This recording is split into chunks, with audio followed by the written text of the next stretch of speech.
மனுஷ உயிர்களுக்காக யோசிங்க, நாய்களை பத்தி மட்டும் பேசாதீங்க அப்படின்லாம் வந்து சில பேர் சொல்லிட்டு இருக்காங்க.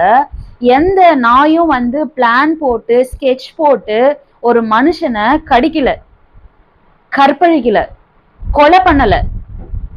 சோ நாம அவங்களுக்கு டீச் பண்ணதை தான் அவங்க கத்துக்கிட்டு அவங்களோட மனநிலையில என்ன பண்றதுனே தெரியாம ஒரு பக்கம் நடக்குது. இன்னொரு பக்கம் அவங்களுக்கு பயாலஜிக்கலா ஏதாவது சேஞ்சஸ் இருக்குன்னாலும் அது காரணமா நடக்குது. ஆனா நாம என்ன பண்றோம்?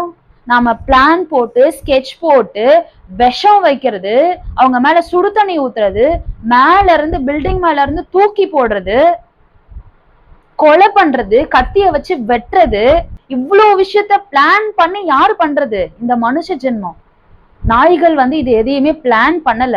இது எல்லாமே ஒரு ஆக்சிடென்டலா நடக்குது. அதை நமக்கு தடுக்கிறதுக்கு 1000 ப்ரிவென்ஷன் எவ்வளோ வழிமுறைகள் இருக்கு அதை தடுக்கிறதுக்கு.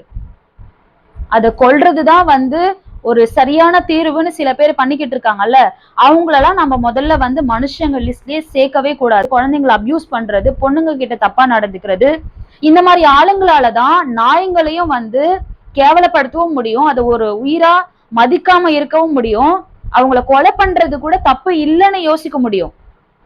சோ இந்த மாதிரியான ஜீவன்கள் எல்லாருமே வந்து இங்க வாழ்றதுக்கு தகுதி இல்லாதவங்க.